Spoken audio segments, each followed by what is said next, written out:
Happy politics, and welcome to another edition of the most angrily subtweeted BC politics podcast you're ever going to watch this week, or any week. My name is Maclean K. I'm the editor-in-chief of the Orga, and I'm joined in a socially distant manner by... It is Jordan Bateman, VP Communications for the Independent Contractors and Businesses Association. A man, apparently, without a country. The NDPers got mad at me last week. The BC Liberals got mad at me last week. The BC Conservatives are just always mad at me. So I'm an equal opportunity badass here on the BC Poly Hot Stove. That's true. I mean, I think, was it last week we prefaced one of the episodes with people complaining about Jordan. Yes, that's true. That happened last week. All the people that Jordan just mentioned are currently angry at him. Yep. So I haven't gotten any notes about you from the Greens yet. Although we'll see what we can do this week. Just wait till I rip Sonia first off. No, look, if it's any consolation to anyone out there, sure, you're all mad at me, but I'm also a little mad at all of you. The NDP with their crazy ideology, the BC Liberals for, mid-20s seat counts, the BC Conservatives for, needlessly splitting the vote. So it goes both ways. I'm a big boy, I can handle it, and there's a big mute button on Twitter that I use liberally. Oh, no pun intended. And speaking of liberally, we are a BC Politics podcast. This wasn't the headline news of the last week, but I feel like we should start by the new shadow cabinet for the official opposition under interim leader Shirley Bond. And I'm going to go ahead and spoil it. There's a couple of roles that are worth talking about, but the biggest takeaway here that when we were talking about it off air, Jordan hadn't noticed it. Former leader Andrew Wilkinson is as far as I can tell, the only member of caucus that does not have a role, which, I don't know that I can add on more to that. It's kind of unfortunate, but it is what it is. Yeah, you're right.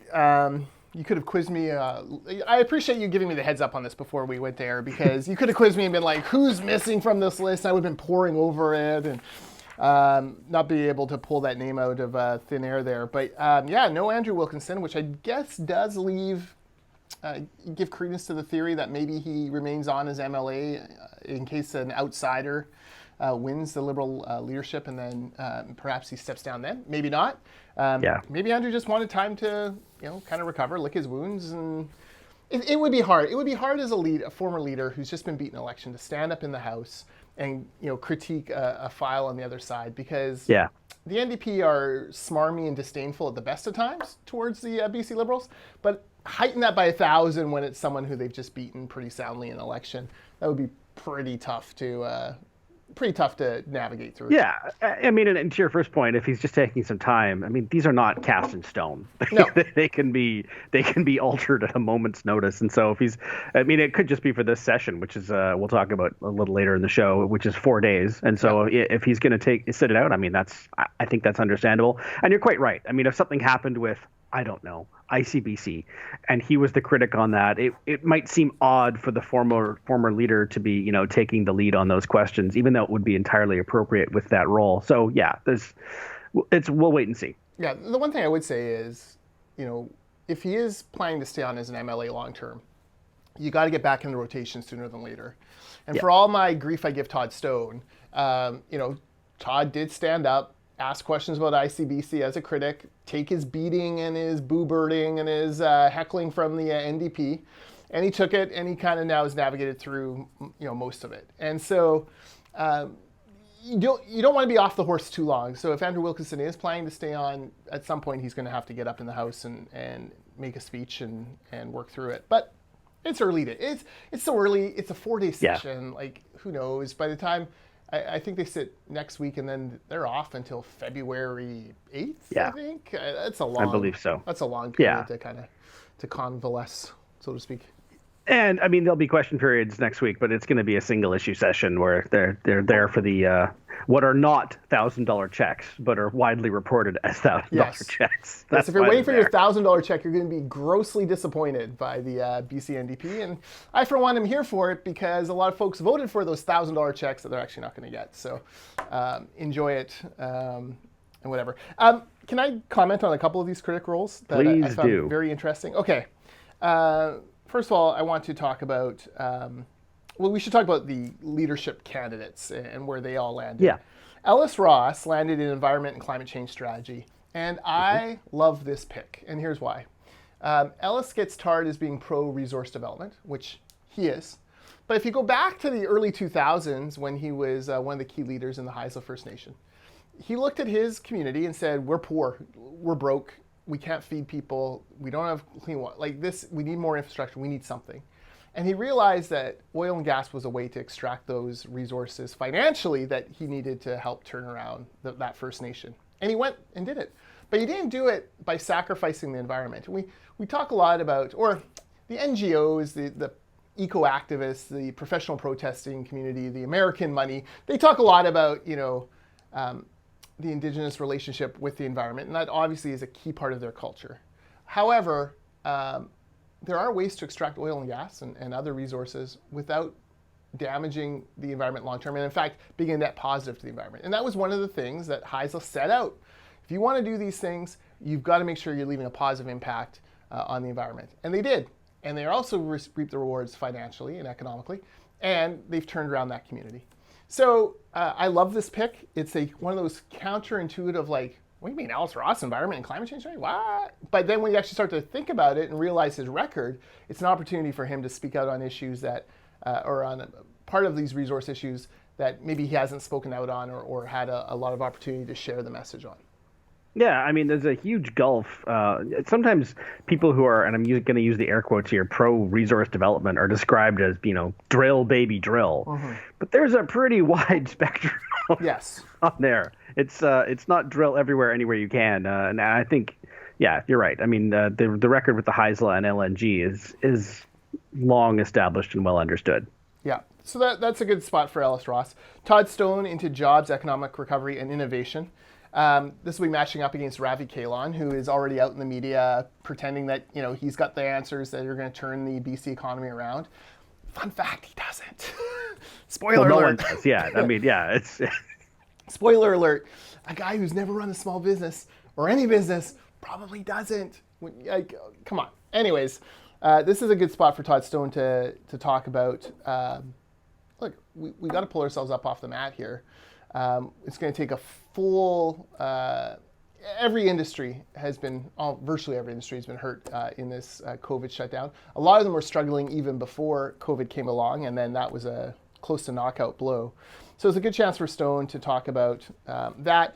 Todd Stone, as you may recall, in the Andrew Wilkinson was a doctor and lawyer way. Todd Stone was a head of a tech company at one point before he entered public life. So, he can lean on that as, I was a tech entrepreneur and here's what we needed and the conditions that foster innovation.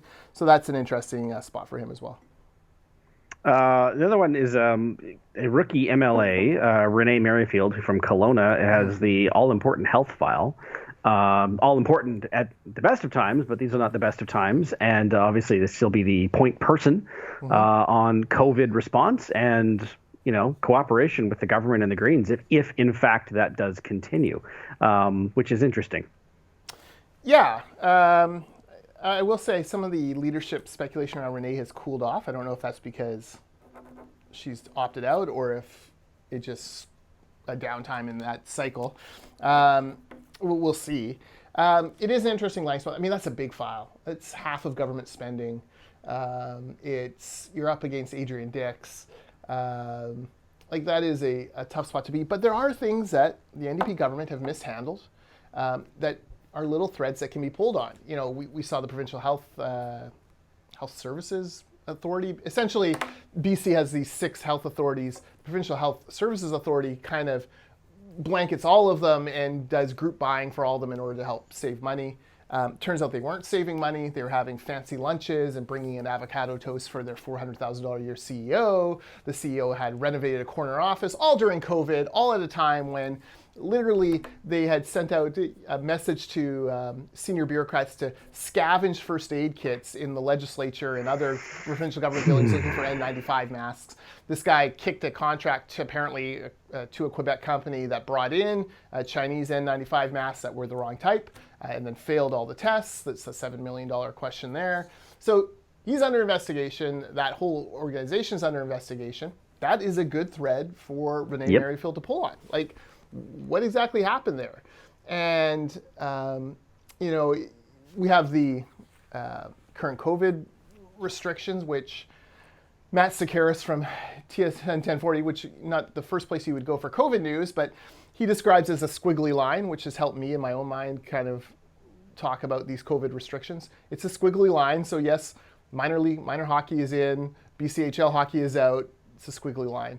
But the squiggly line is worth talking about. Like, why is it that a Chilliwack church had reporters camped outside, counting to 60 to see how many people were in it, and meanwhile down the street at the Chilliwack Costco there was 1,000 people in the building? Like, that's the squiggly line where you go, yeah, I can kind of see it. Like, I'm not going to church right now and doing that stuff, but I can kind of see why people would be like, that's a little unfair. So there are things there that Renee could kind of play around in a little bit. And the second wave has been so brutal. The numbers have been so bad. All of that back padding, holier than thou bullshit we had in the spring about how great BC was now looks more like luck than it does design. So, I think that there is an appetite now for a little bit of critique on how the NDP and Dr. Bonnie are handling the second wave, how they've handled this the whole way through, were there things that we could do better? Once people are vaccinated, there should probably be a full inquiry into the handling of this to prepare us for next time. Yeah, and that would be the reason why. It was to learn the lessons and not, not point fingers or certainly assign blame to anyone. But you're right. I mean, this is not March. This is not summer. Yeah. How many people died over the weekend? 46? Yeah. I mean, if now isn't the time to not undermine, but ask questions, my God, what's it going to take? This is not a criticism of anyone involved. It's just, if there are things we are not doing that we should be doing or vice versa, let's find that out as soon as possible. Yeah. Look, Renee could come out tomorrow in her first press conference and say, we should be having rapid testing for every long-term care worker every time they go to work. And I think most British Columbians, looking at 46 people dead over the weekend, the vast majority of them in long-term care homes, and seeing outbreak after outbreak in these long-term care homes, would say, yeah, that is something we should invest in, because it gets in there. COVID runs through a school, you close the school. Thank God we haven't had any children die of this. But it doesn't seem as serious. It gets into a long-term care home, Langley Lodge in the spring, 24 people dead in that community facility. Like, you'll hit double digits, you'll go 30, 40, 50 people dead in a long-term care facility. That is emotionally crippling, crushing for us as a province. That if I were her, I'd be right out there first thing saying we need rapid testing for long-term care workers before they go to work. We do it for the film industry. The Flash has just shut down their production because one crew member has tested positive for COVID. Why aren't we doing that at Laurel Place, at Langley Gardens, at Langley? Let's go out there and do it. So there is opportunity there for her to make very common sense, valid points. And this is not new. I mean, Terry Lake, new head of the BC Care Providers, he's suggested this, but for some reason, Dix and Henry are so reluctant on it. It can't be money. We spend money on everything. I don't know why they don't go for it.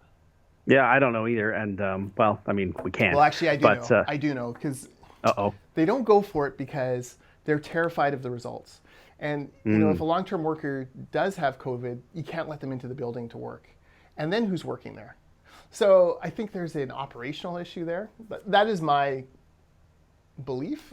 I have no evidence to back that up, but that to me would be the only reason why they would be preventing it. But then you're turning a blind eye to COVID with your most, at-risk, fragile patients.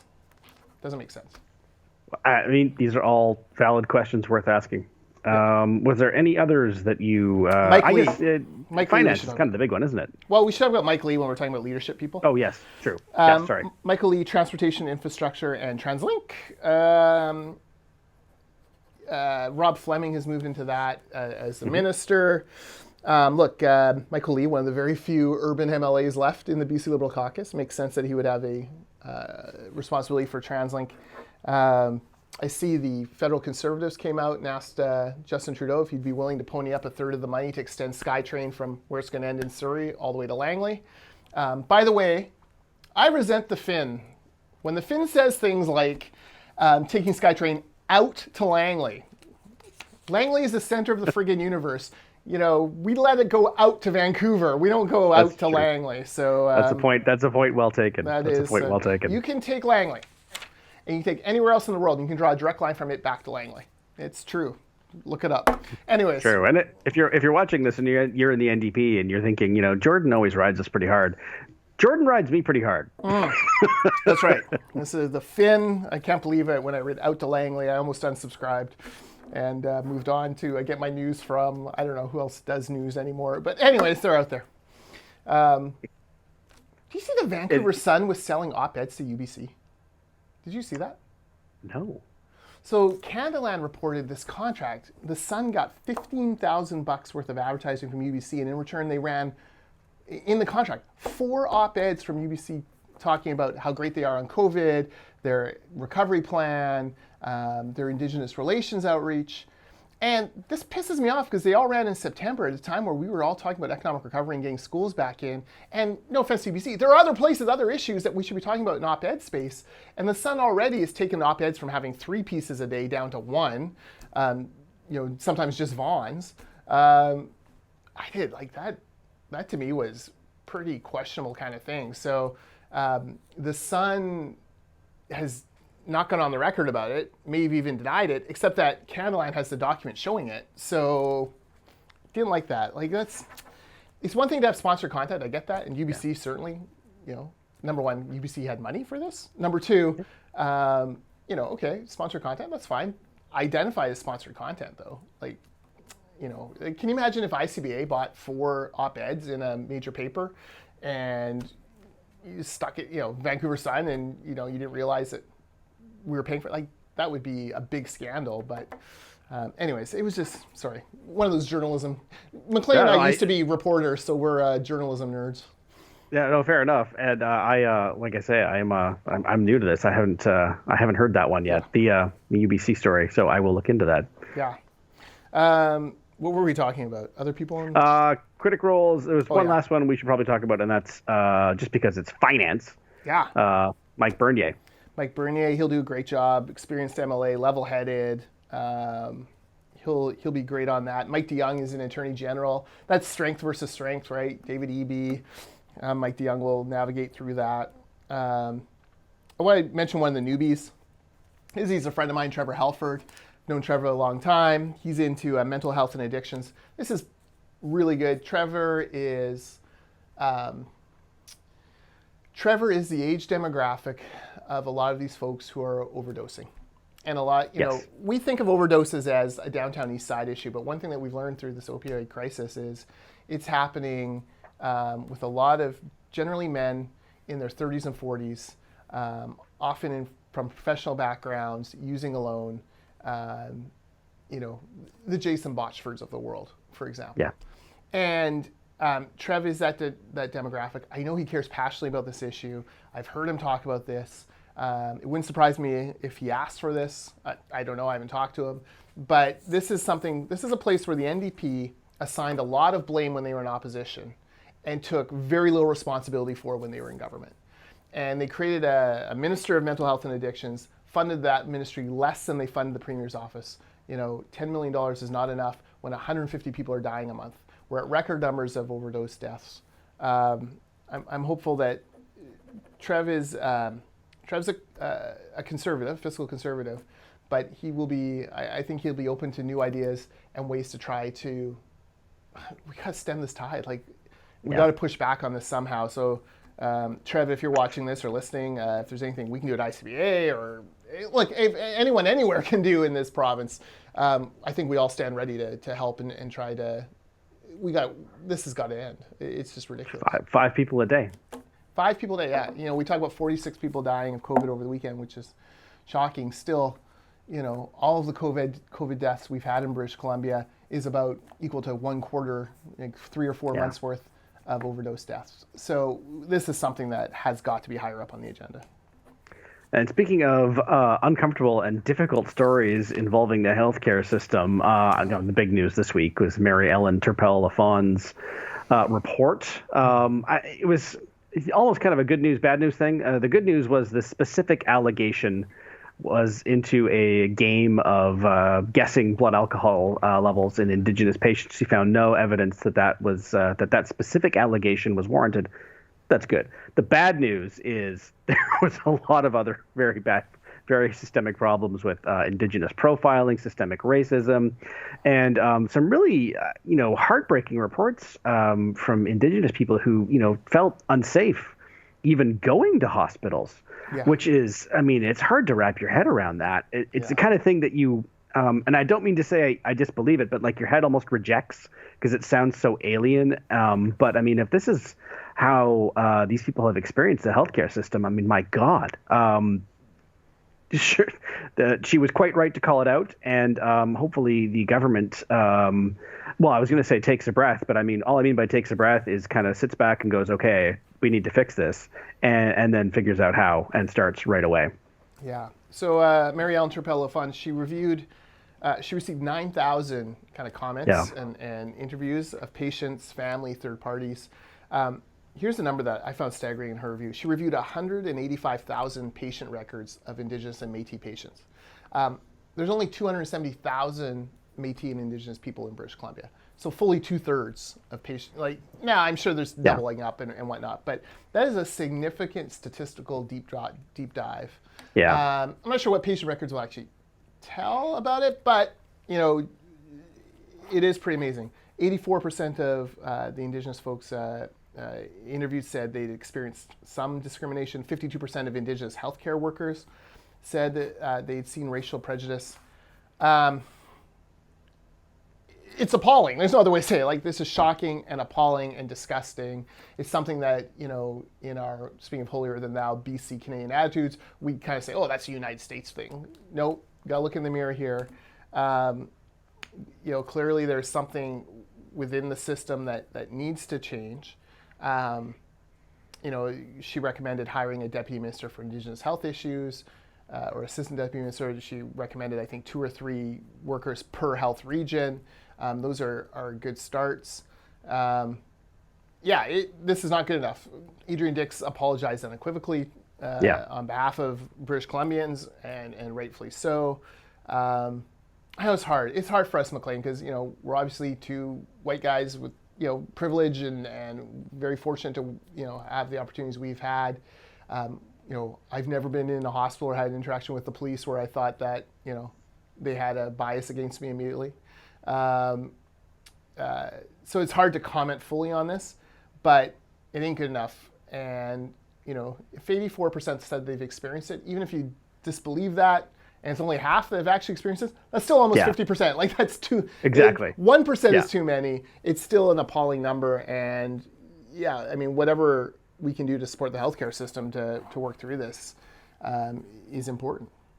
Yeah, and it was good to see. I'm actually glad you brought that up because it was good to see the response yesterday. There wasn't a lot of, quibbling at the margins. Was this specific thing that was said as an example as a racist thing? Was that really racist? You didn't see any of that. It was the numbers are so huge that even if, a couple of them weren't on balance or were misinterpreted or whatever, it's still clearly a huge, crippling, devastating problem. And so I was actually kind of relieved not to see any of that sort of quibbling and nibbling at the edges of what is, it's there, it's real, and needs to be fixed. And, zeroing in on specific cases and saying, that would have been counterproductive at best. Yeah, I agree. What was it? The Price is Right was the nickname for the game. Yeah. And it turns out there's anecdotal reports of it. Doesn't seem to be tied to any particular race. Seems to be tied to people they believe are drunk. That ain't good either. That's bad all around. It's so hard. I imagine, going back to our old journalism roots, you and I worked in newsrooms, and there's pretty black humor from time to time in newsrooms. Yeah, dark. Absolutely. I imagine police, fire, health, it's the same or worse. But the numbers don't lie. Something has to be done. I do feel badly for the folks who don't engage in any of this, that they'll have to go through this training. They'll have, it was a tough day yesterday to be in BC's healthcare system. You had this report, you had the PHSA, Provincial Health Services report, and then you had 46 deaths in the system. Tough day to be a healthcare worker. These are people we bang pots and pans for months at 7 p.m. We still thank them for the sacrifices they're making to take care of our loved ones.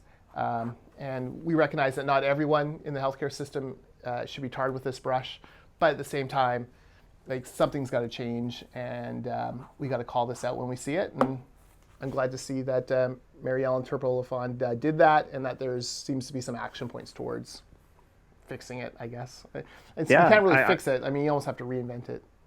Yeah, you say fix it. I have no idea what that entails, to be honest. But I am quite sure that, and this is not a criticism, that Adrian Dix doesn't today either. But the point is that the first, it has to start with recognition there's a huge crippling problem, and then you go from there.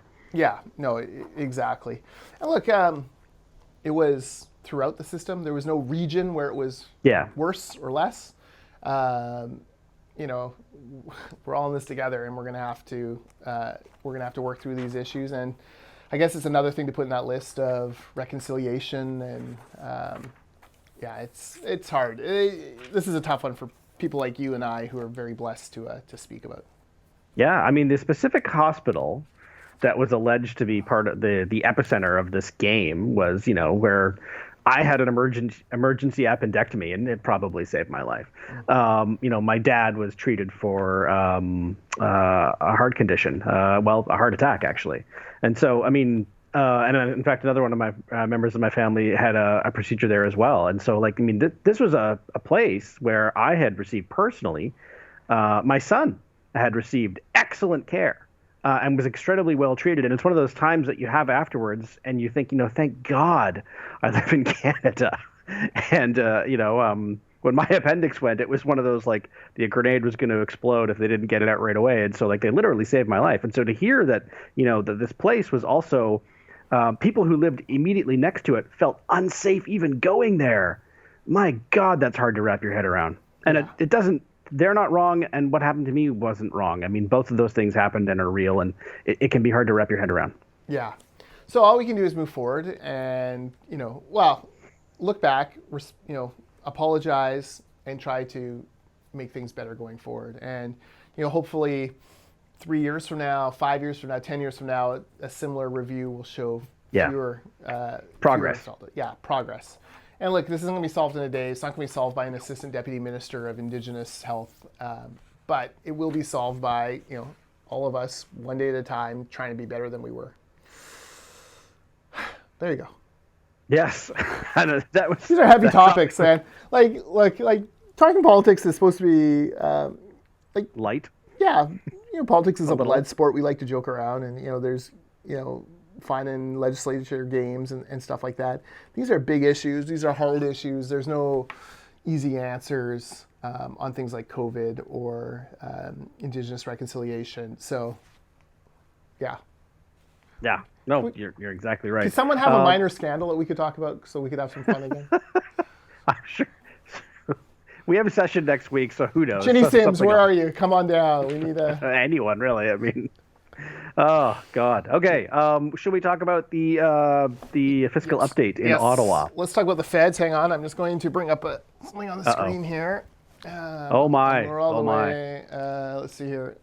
There we go. So there we have the federal debt clock. Canadian Taxpayers Federation, my alma mater. They have debtclock.ca. You can go and actually see British Columbia. You can see all the provinces. This is the federal debt. You can actually go and see on your on certain days. So, if you want to see what the federal debt was on the date of your birth, you can see it.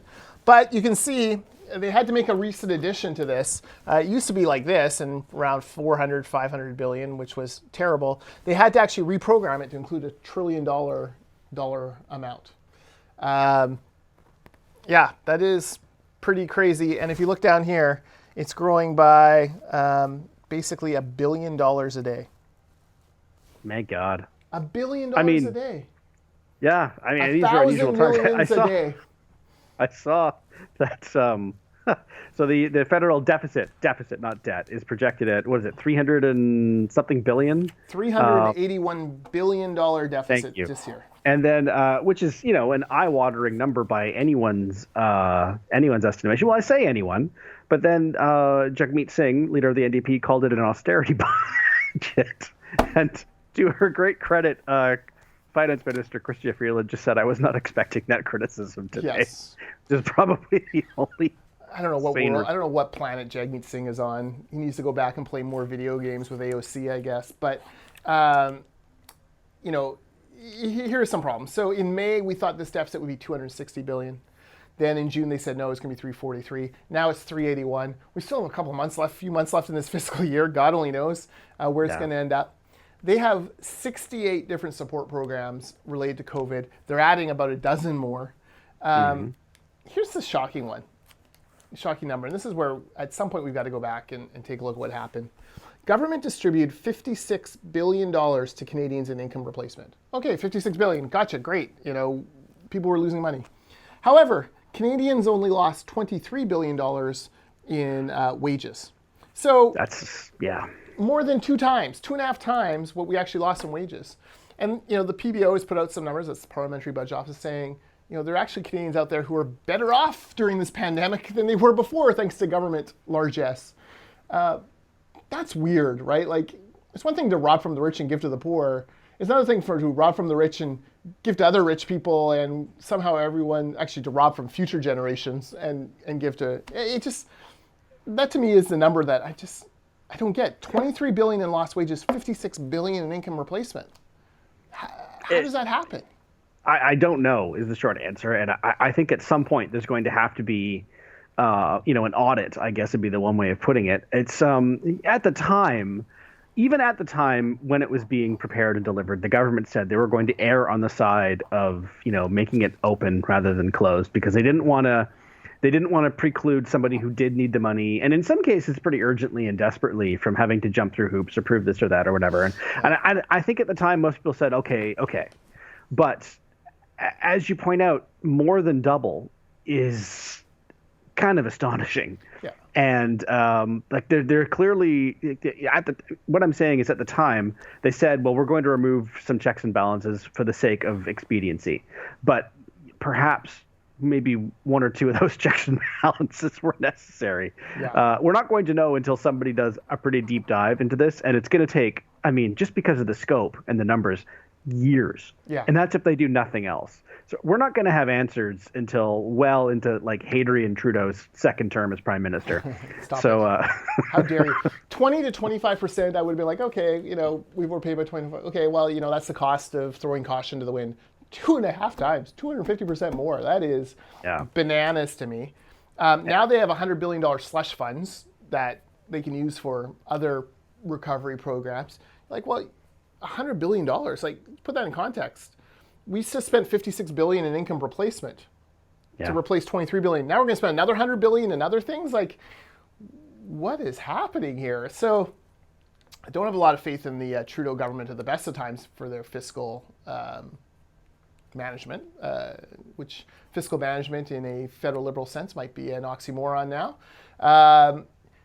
It pains me to think that at some point in the future we're going to have another Paul Martin-like run as finance minister, where actual restraint comes in order to start paying down debt. Here's the other problem, and this is something, speaking of the Taxpayers Federation, you can go look on their website. They've got a great op-ed on this. It'd be one thing if we did this and we were outperforming the rest of the world as far as things have gone. But we have spent more money and have a worse unemployment rate than all these European countries, than even America. Per capita, we're actually doing worse in our results on this. We've gone too far. People are hoarding this money, I imagine, because they can, and where are you going to go to spend it? So, it just drives me crazy. This is so Canadian, where we think we're best in class, and it turns out, no, you're not driving the BMW, you're driving the Chevy Sprint, but you're paying the BMW price. You're right. That's kind of Canada in a nutshell. And there were reports of this back in September of, cases where, employers were saying, okay, come back. And the people were saying, well, no, I'm actually making more money now, which is, great if you're that person. But it's terrible if you're, that employer for one thing, or, even the federal government who is, not only now foregoing the taxes that they would have paid in whatever they were doing, but, paying the full freight of their income. I mean, it sounds great in isolation. Oh, how nice. I can take another month or two off. But, on a national scale, well, you see the numbers are. Yeah.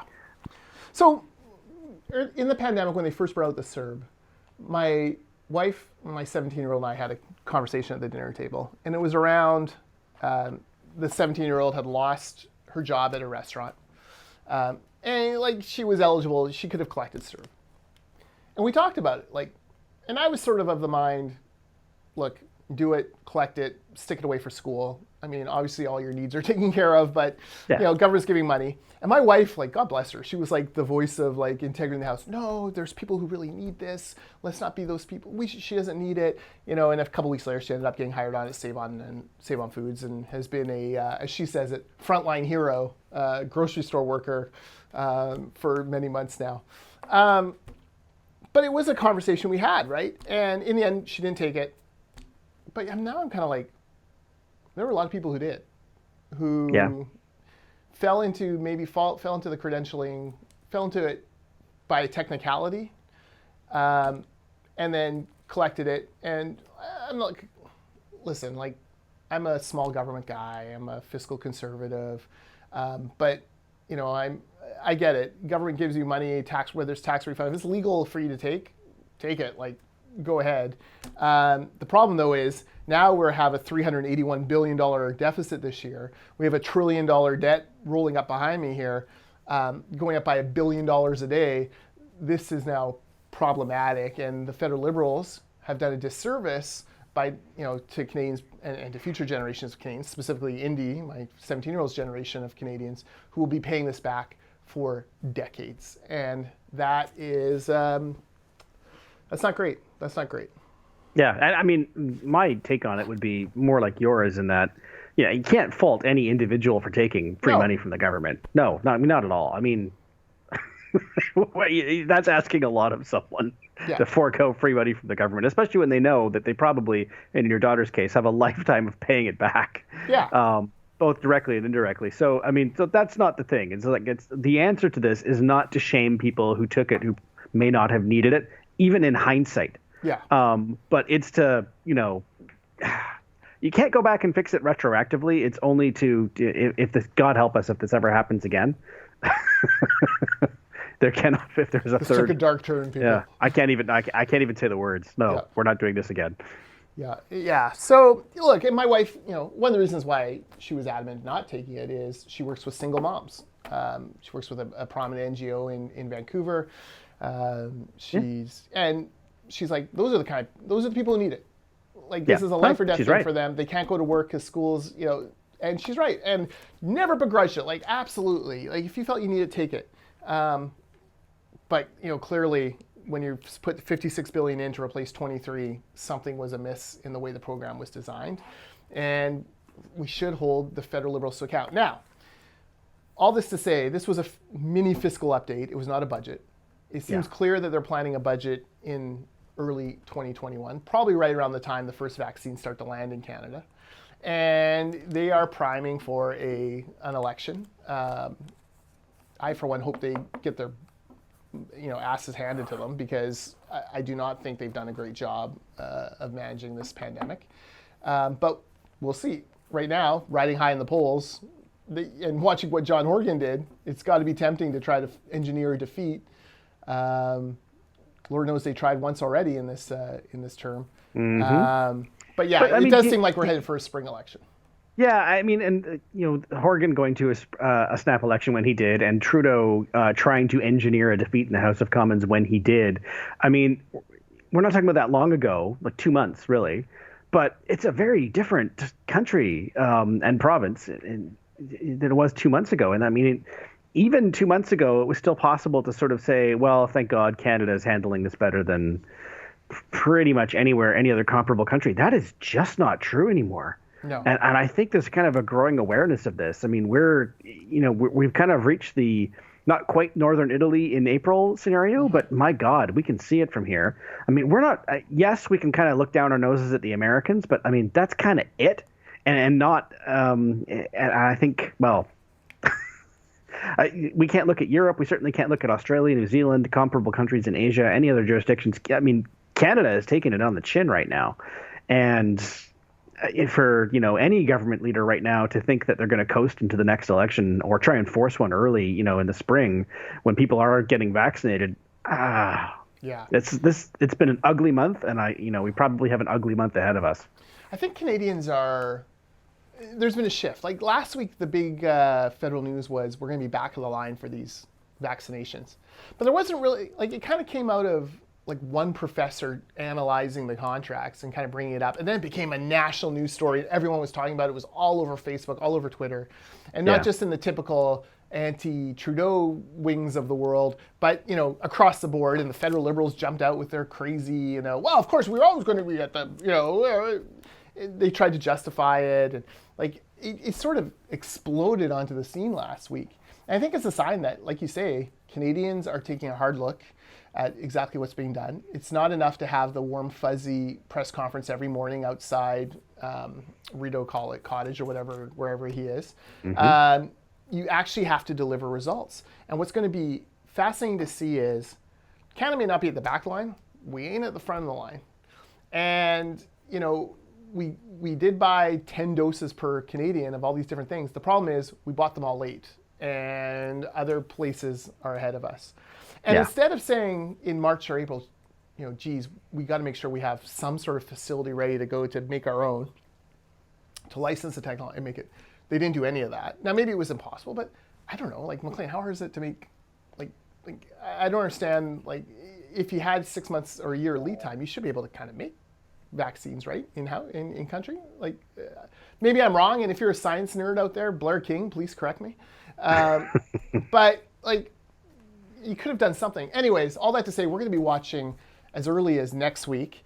We're going to be watching Americans start getting their vaccinations. By January, most of their emergency services will have been vaccinated.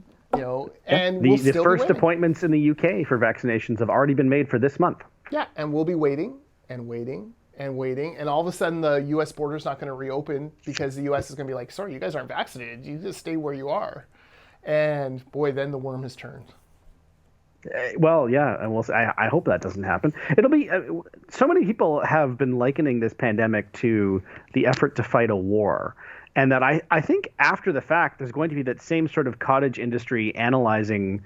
Think about all the books and that about the First and Second World Wars, and it's not an easy. Yes, this was good, or yes, this was bad. There's going to be aspects of national and provincial responses that were successful and aspects that were not. And there's going to be a whole cottage industry in the next couple of years of people analyzing what went well, what didn't go well.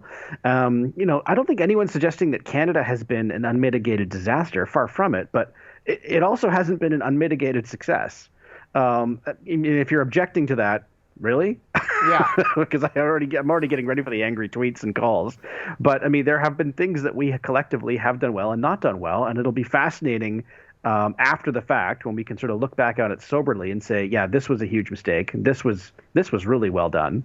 But you're right. There's going to be things, and I think the expectations on when we're all getting vaccinated, it looks like it might be a problem.